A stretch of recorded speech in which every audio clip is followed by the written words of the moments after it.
Hey everybody, welcome to a Craft With Me Sunday. Today we are going to learn how to make the really fun glitter jars. You'll only need a few items to make these, and they're really fun to make. So you're going to need some polyacrylic. I got this at Home Depot for about $14. Glitter. I suggest the finest craft glitter you can find. Nothing too thick or heavy. A sponge applicator, and then I put down some wax paper to protect my workspace. And I'm just going to open the glitter here. Okay. So first thing you want to do is put a little bit of the polyacrylic in your jar. You can do this a couple different ways. I kind of like to just dip my brush in and paint it on, but you don't want to paint it too thick, and you want to make sure that you do cover your entire jar. So you want to make sure that you're getting all the way into those cracks and all over the bottom. Some people like to pour it in, which is fine too.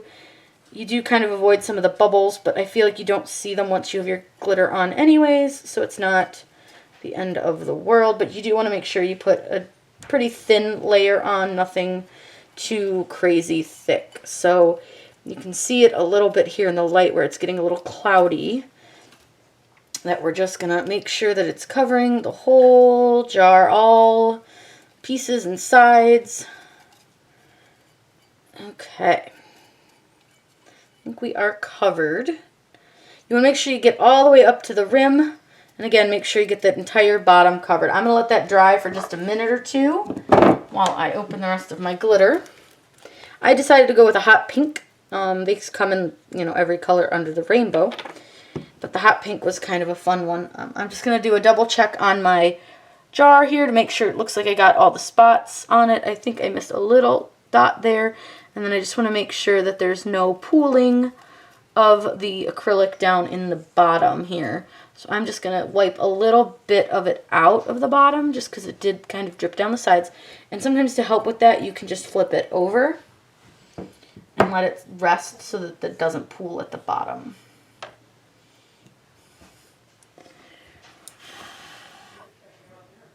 I think we're pretty good. So what we're going to do now is we're going to just pour our glitter into our jar. And this one has a shaker top, but you can take that off if you want. I usually just kind of pour quite a bit in. And then what you need to do to cover your whole jar, and you see I've got glitter in the bottom, is just swirl your glitter around your jar. Just in like a circular motion. Just coating your entire jar. And you're probably going to need to put quite a bit of glitter in it.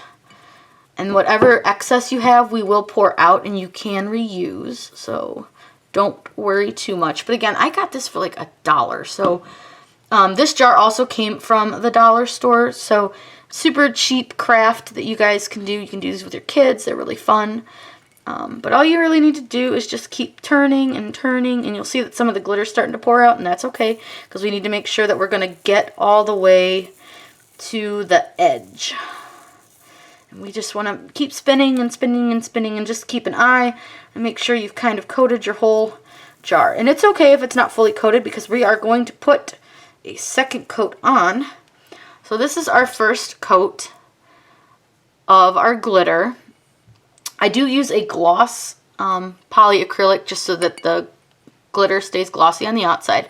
So what we're going to do is we're going to go ahead and put this to the side.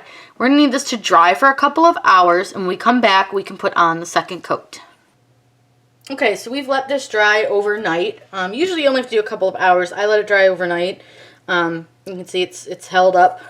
Some of the glitter is going to fall off, but that's just the nature of the acrylic. So the second coat you're going to do, you want to do it with a softer brush. I'm using just a soft craft brush I got for a couple bucks at a craft store. And you're just going to brush the poly acrylic just directly onto your glitter.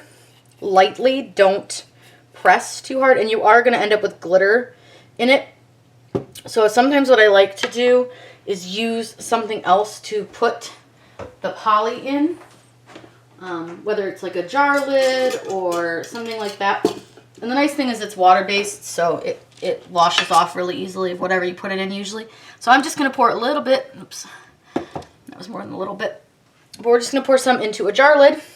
That way I don't get the glitter in the actual large container, because we don't want that, because it would ruin the rest of our poly. So we're just going to brush it right on inside. Make sure you're getting a nice coating. Like I said, you are going to get some glitter on it. It's okay. It's gonna, some of it just isn't going to completely stick, but that's fine.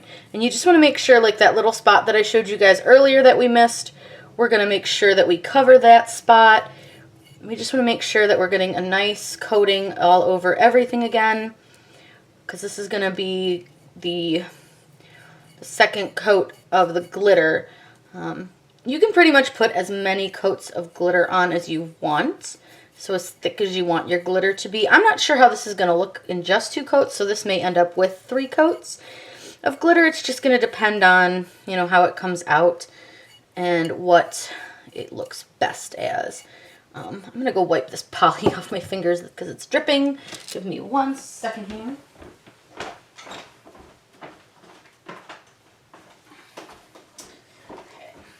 I do keep a rag nearby too, because as you can see, like from it dripping on my fingers, I got some on the outside of the jar, so I'm just going to wipe it off the outside of the jar too, because we don't want any of that stickiness on the outside right now. Okay, we're just going to keep putting poly on. The nice thing with the second layer is you can kind of see where you put it, because it gives it like a milky look on top of the glitter. And you just kind of want to make sure that you're coating all your jar again, all the way up to the rim again, just like I said before. Make sure you get in those spots where it's a little bit bare, because you want to make sure that we're kind of coat all of that with glitter.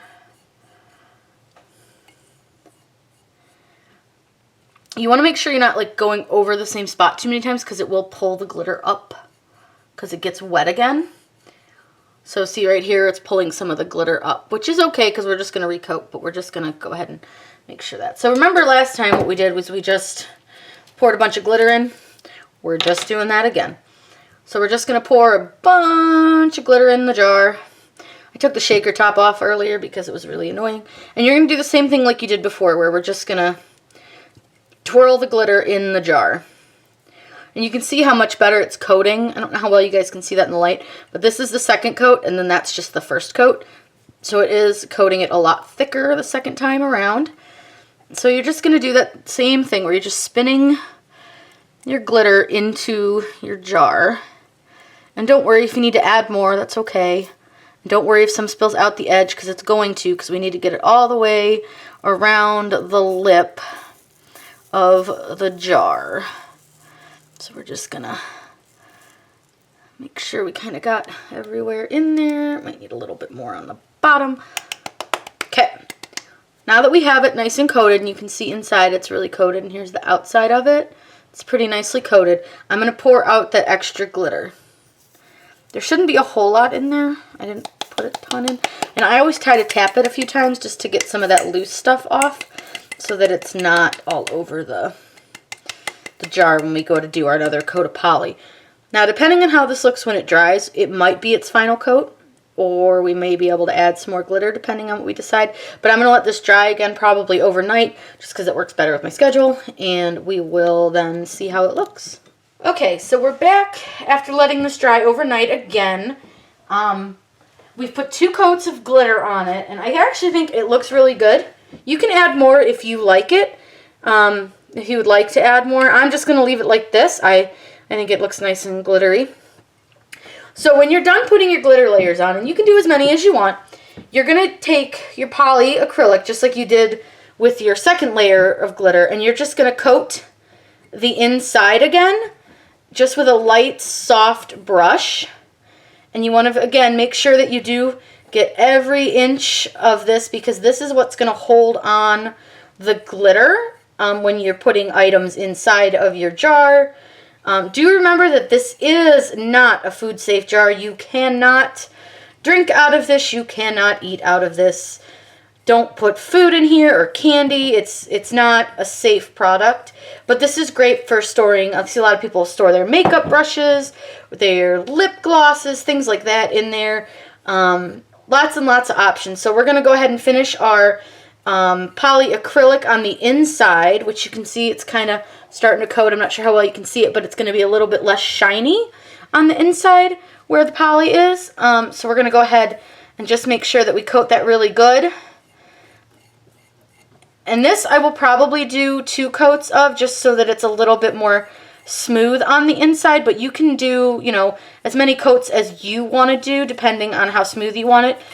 I see a lot of people that'll put this on the outside of glasses for just a cute design, and we obviously would want it a lot smoother on the outside of a glass, so you probably will need a few coats for doing that type of work. Make sure you get all the way around the rim, just like you would when you were putting the glitter on. And again, we're going to let this coat dry for quite some time. I'm going to put this coat on just a little bit thicker than I put on some of the other coats, because it's going to be the glitter cover. So it's okay that it's going to be a little bit thicker. The nice thing is too, you can get this one a little bit wetter than your first coats, because you've got 2 layers of glitter and it doesn't really pull the glitter up. But you do still want to be a little bit careful. And you can see in spots, and I don't know how well you can see it on my camera, where it is soaking through the glitter, which is fine. We're okay with that. It's not a big deal. It's okay, because it just means that it's going to be nice and bonded. Just make sure you do watch for any big pools of this stuff in the corners of your jar towards the bottom. So I think I've got this pretty well coated. I don't really see any not cloudy spots. So I'm going to let this dry again, probably overnight. And then I'm going to maybe come back and do a second coat of just the clear poly. I may not, but we're going to add a really cute vinyl design on here, so we'll show you how to do that once this is all dry, but we're going to let it go ahead and dry overnight. Okay, so we are going to make our decal for our sparkly makeup brush holder. I've decided that I'm just going to put a simple saying on mine. I'm just going to go ahead and put beautiful on it. I think it's a nice reminder that no matter what, everyone is beautiful. So the first thing that we're going to do to design this is just open a simple text box and just type in the word beautiful. And make sure you spell it right, which I almost just did not. Okay. Now, I kind of want something a little bit swirly and fun. So I'm just going to go ahead and go into my system fonts. These are fonts that I either have downloaded or came with my computer. I do have a tutorial on downloading fonts, so if you have any problems, make sure you check that out. My favorite font website is dafont.com. They've got so many to choose from, lots of really cute ones. Actually, I think what I was gonna look for, maybe Magnolia Sky. I think I have that one. So rather than having to scroll through a zillion fonts, if you know the name of the font you're looking for, you can just type in the first couple of letters and it's gonna bring up whatever matches that. So I know that it was called Magnolia Sky, so I'm gonna go ahead and select that. I think that's such a fun font. It's really, really pretty, and I'm gonna show you a quick trick. A lot of these fonts come with like extra flourishes, which would be the little tails on the ends of some of the letters, or even some of the little swirly things that you can put with it. So what I always do is I can bring up my character map, which I have mine pinned down here, but you'll be able to find it in your system. And all you have to do is just scroll up here to the top where you've got your font name and just go down to the Magnolia Sky font, which I scrolled past, but it'll show you everything that you get with your little font. So it just depends on, you know, the font. Some of them, like I said, some come with extra doodads and things. Others do not. Magnolia Sky is really pretty on its own. It doesn't really need a lot of the extra things, but when you click on them, because they're really, really small, it will bring them up and show you what they look like a little bit bigger. And then if you look down here, it tells you how to get that character. So for the letter Q, you would type in the letter Q. Then this one doesn't have any flourishes, but if you want to do a copyright sign, you know, it's got that on here. You can actually copy your character, which you just select it, hit select, hit copy, and then you can just go in here and paste it. This one doesn't, like I said, this one doesn't have any flourishes. That's fine. I think it's really pretty by itself. But it's very, very spaced out. So like always, we're going to go ahead and use our letter spacing and space it so that it's a lot closer together. Now, I will say with this font, I don't like how close it's going to make the B to the rest of the letters. And I'll show you how to kind of fix that once we move the letter spacing a little bit. Rather than having to move every single letter, which I find to be really annoying and tedious, I usually will move a bunch of them so that they're really close together and how I like at least some of them. Like right here, I don't love how they are all touching. So what I'll do is I'm going to go over here to the group and ungroup options, and I'm going to go ahead and ungroup my letters. What that's going to do is make it so that you can move each letter independently. So I'm going to move my B over to where I sort of think it should be based on my other letters. And then from there, I'm going to start moving my other letters over so that they are touching. Just to where you like them. This is all kind of a personal preference. Like this F, I feel like it should actually loop into this little loop rather than where it was trying to, where it lined up. So you can move your letters up or down, whatever you want to do with them. Because I moved the F up a little bit, we're going to have to move the U up, but that's okay. You know, you move them how you want. There's no right or wrong way. This is all how you like your design. That's one of the things I really love about Cricut is it gives you a lot of options to make your own selections. So the next thing we're going to do is I'm going to get my ruler, and you guys, I'm not going to go ahead and show you this, but I'm going to get my ruler out. I'm going to go ahead and measure my jar.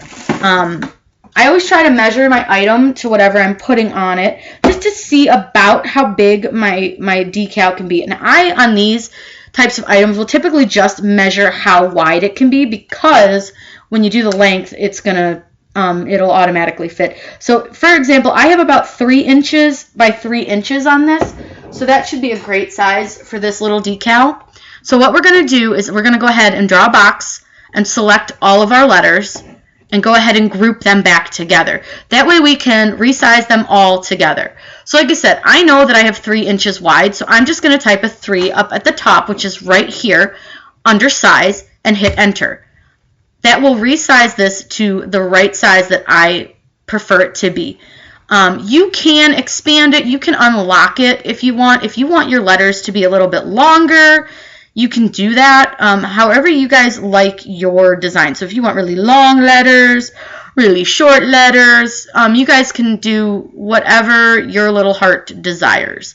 I'm going to just click undo because I prefer mine to be this size. The next thing that we're going to want to do is we need to hit weld, because if you don't, each one of those letters is going to cut individually, and placing it is going to be hard, and it's just not going to look as clean as it should. So I'm going to go ahead and click weld. What weld does, the basic definition, is that it creates your product or your word or whatever you're making to be one piece. I've seen a lot of people who say weld when it should be attach. Attach makes it so that all of your items stay on your design, so to speak, on your canvas, all in the same spot that you've already placed them. Whereas weld makes them all one piece and removes cut lines. So now we're going to go ahead and make our item. I'm going to do this on a silver foil because I think that's going to look really fun against the hot pink of the glitter. So this is going to be really fun because I'm going to get to show you guys how to do a custom cut. So I'm going to go ahead and make sure my Cricut's on. I'm going to plug her in. Just going to pull it out from the wall a little bit. Okay. So Cricut is connected. So we're going to go ahead and click continue. And I want to show you something. If you watch where it says set material, okay, so apparently now again, this is an error I've seen people post before. A lot of times it just means that your dial got bumped and isn't on the correct setting. So what I'm going to do is go ahead and cancel the cut because it's just how it is. So before I go to cut, I'm going to go ahead and turn my dial to custom, which is to the furthest left, and it just says custom, and we're going to go ahead and click make it. We're going to go ahead and click continue, and now you'll see when you go to set material, it's going to give me these options, but I don't see the option that I'm looking for because I have a foil vinyl. It's not a plastic, it's a vinyl. So if you don't see your item listed here, and the more you use the item, the more likely it will be to come up in this list. So I'm going to go ahead and view all. The cool thing is you can select your category, so you can take it down to whichever product you're using. So I know that I'm using a vinyl, and I know that it is an adhesive foil vinyl. This one is actually a Cricut brand, so it is not permanent, but because this is just going on a cup, so to speak, that we're not going to be handling all the time, we're going to go ahead and just use it. It's fine. So I'm going to go ahead and click adhesive foil and done. That just lets your Cricut know how hard it needs to cut. The nice thing is that Cricut really makes it very, very simple and tells you exactly which product is which. I'm going to go ahead and open my foil because this is the first time I'm using it, and I will show you guys the Cricut cutting it, and then I'll show you the application. And we should have a really fun new product. Okay guys, so for these types of products, my foil comes on a roll. It's just like the Cricut foil. I prefer to cut my piece out that I'm going to use so that it's not using a ton of my foil and I don't have to try to unroll the whole thing. So I know that it's about 3 inches by about 1 inch, and I'm going to leave a little bit of leeway just for, you know, any mistakes that might happen, or if the Cricut maybe moves it over a little bit for that buffer space. So I'm just going to have a really small piece of this foil on my mat. Do use your green mat. Your blue mat will not hold this down, and especially with it being kind of rolled, you want to make sure you do press it down really, really well. And I'm going to just make sure that it sticks. I have an old mat. I may need to actually open my new one for this, but we're going to see if it'll stick. Yeah, it seems like it wants to stick. It should be fine. So all we have to do is load our mat, just like the button asks. And then we're going to go ahead and hit the Cricut button. I do also want to point out where my dial is. It is on custom. So there's your dial that you'll change before you cut. So we're going to go ahead and hit cut. And it's going to cut out our word. Like I said, it is set to custom foil vinyl. So it knows how deep it needs to cut. It should cut it really nicely. I've done the holographic vinyl and it cut very, very nice. I will say that a lot of people have been having some issues with that, and I always just say make sure that you are using your custom setting, because that's going to make all the difference in the world. If you just set it on regular vinyl, it will not cut through enough, and it's just not going to work. This is such a small piece, it should cut through really quickly, and then we can get to weeding it, and I will do that off camera, and then we'll show you applying. Okay, we have weeded our design, so next thing we're going to do is use our transfer tape. I just use the contact paper from the dollar store. You can find it at Walmart, pretty much any store. I've seen it at Target as well. Dollar store just has quite a bit for obviously just $1. So you're going to want to press this one pretty good just because it is a foil vinyl and it does not always like to stick. Even with the better transfer tapes, you know, some of the stickier ones, it's not really a big fan of sticking. So you're going to want to just peel it off of your backing kind of slow and make sure that it does stick. You can see mine didn't really stick at all. So I'm going to try one more time rubbing. If the rubbing does not work, which it sometimes doesn't, you can just use your nail or your weeding tool. If you don't have nails, to get it started. And sometimes if it doesn't work going this, this direction, I'll change directions and see if it might peel better going another. Now you see it again, did not stick.